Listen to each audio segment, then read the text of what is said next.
Bismillahirrahmanirrahim. Assalamualaikum warahmatullahi wabarakatuh. Perkenalkan, nama saya Yosef Muhammad Ardiansah dengan NPM 2032349. Di sini saya akan menjelaskan Ma'rifatul Insan. Nah, Ma'rifatul Insan itu manusia adalah satu makhluk ciptaan Allah yang memiliki peran penting dalam kehidupan di muka bumi, maka juga dipandang sebagai makhluk yang paling tinggi derajatnya dibandingkan makhluk Allah Subhanahu wa taala yang lainnya. Bahkan Allah menyuruh para malaikat untuk bersujud kepada Adam. Jadi kalau misalnya manusia sama setan itu derajatnya lebih tinggi manusia. Jadi setan itu derajatnya di bawah manusia. Bahkan malaikat saja yang mulia itu sujud kepada manusia gitu. Di sini ada asal penciptaan manusia. Penciptaan manusia itu dari tanah. Dan ingat ketika Tuhanmu berfirman kepada para malaikat, sesungguhnya aku akan menciptakan seorang manusia dari tanah liat kering yang berasal dari lumpur hitam yang diberi bentuk. Itu dari surat Quran Al-Isra ayat 28. Kemudian dia menyempurnakan dan meniupkan ke dalam ruh ciptaannya, dan dia menjadikan bagi kamu pendengaran, penglihatan, dan hati. Tetapi kamu sedikit sekali bersyukur. Jadi kebanyakan orang itu sudah diciptakan dan dimuliakan oleh Allah, tapi banyak yang tidak bersyukur atas nikmat yang Allah berikan. Terus manusia terdiri dari 3 unsur. Yang ke satu, kolbu. Kolbu itu hati. Ingat bahwa di dalam jasad itu ada segumpal daging. Jika ia baik, maka baik pula seluruh jasad. Jika ia rusak, maka rusak pula jasad. Ketahuilah bahwa ia adalah hati atau jantung. Hadis riwayat Bukhari dan Muslim. Nah, di sini terus yang keduanya, akal. Akal itu termasuk karunia Allah yang terbesar bagi manusia, karena dengan akal inilah kemudian ia menjadi makhluk yang paling istimewa.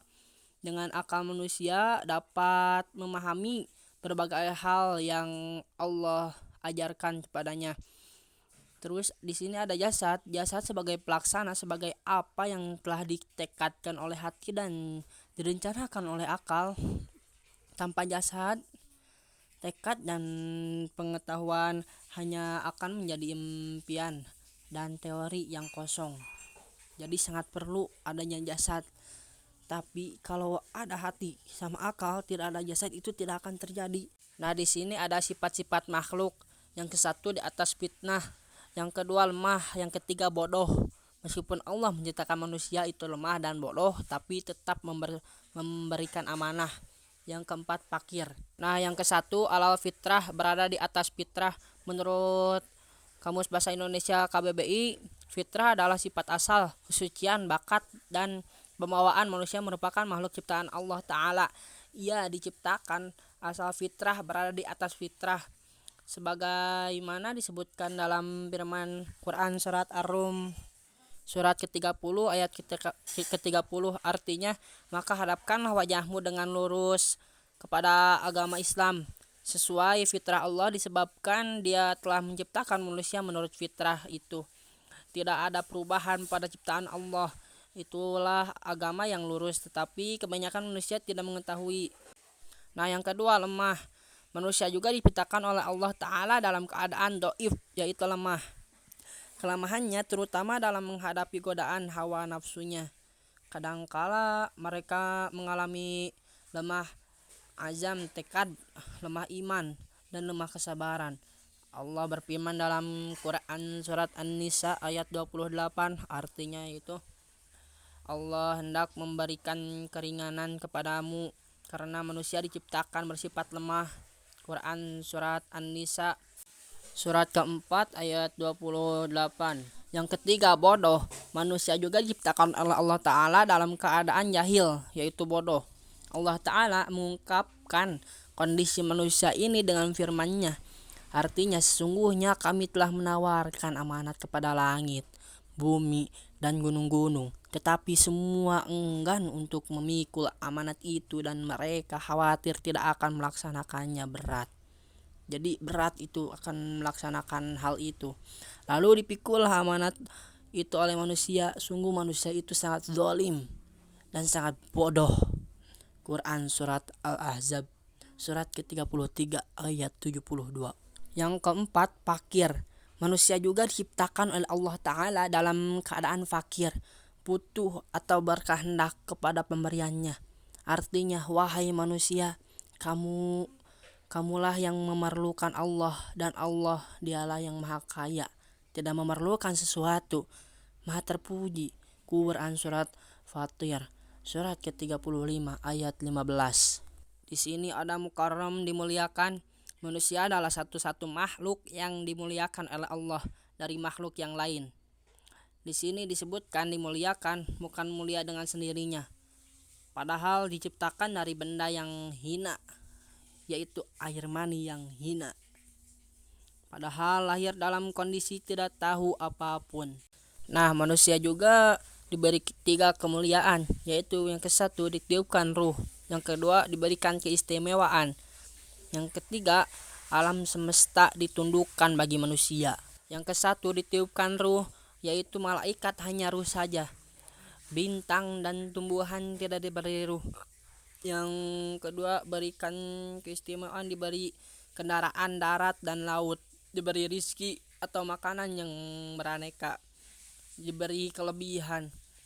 Alam semesta, doa, naik kendaraan. Di dalam tafsir Ibnu Katsir oleh Ismail bin Umar al-Quraisy bin Katsir al-Basir al-Mashqi, Allah Subhanahu wa taala mengingatkan mereka atas sangat berlimpahnya nikmat-nikmat serta kebaikannya yang telah dilimpahkan kepada mereka. Untuk itu Allah Subhanahu wa taala berfirman, dan jika kalian menghitung nikmat Allah, niscaya tak dapat menentukan jumlahnya. Sesungguhnya Allah benar-benar maha pengampun lagi maha penyayang, yakni memaafkan kalian sekiranya kalian dituntut untuk mensyukuri semua nikmatnya. Tentulah kalian tidak akan mampu melakukan, dan seandainya kalian diperintahkan untuk itu, pasti kalian lemah dan meninggalkannya. Tidak dapat bersyukur secara semestinya. Seadanya Dia mengazab kalian, tentulah Dia berhak mengazab kalian tanpa berbuat aniaya terhadap kalian. Akan tetapi Dia maha pengampun lagi maha penyayang. Dia selalu mengampuni dosa-dosa yang banyak dan membalas pahala kebaikan sekecil apapun itu. Di sini di dalam Ibnu Jarir mengatakan bahwa firman Allah Subhanahu wa taala yang mengatakan, sesungguhnya Allah benar-benar maha pengampun. Hal yang dinyatakannya mengingat ada di antara kalian yang lupa untuk bersyukur kepadanya atas bagian dari nikmat yang telah diberikan kepadanya. Allah maha pengampun bila kalian bertobat kepadanya dan kembali kepadanya dengan mengerjakan ketaatan kepadanya serta menempuh jalan yang diridhoi Allah. Nah, di sini ada jika manusia diberi 2 jalan, yang ke-1 jalan yang benar, takwa, membersihkan jiwa. Menurut Ibnu Qasim berkata, hakikat takwa adalah menaati Allah atas dasar iman dan istisab, baik terhadap perkara yang diperintahkan ataupun perkara yang dilarang. Takwa dalam Al-Quran memiliki 3 makna, yaitu 1. Takwa kepada Allah dan pengakuan superioritas Allah. Yang kedua bermakna taat dan beribadah.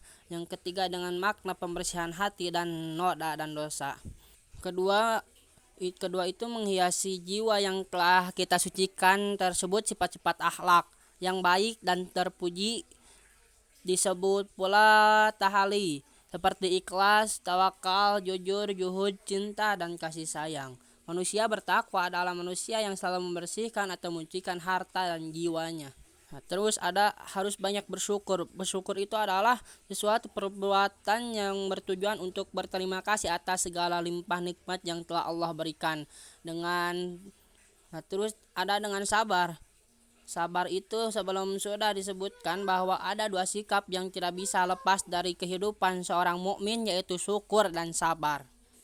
Berhati lembut atau awah.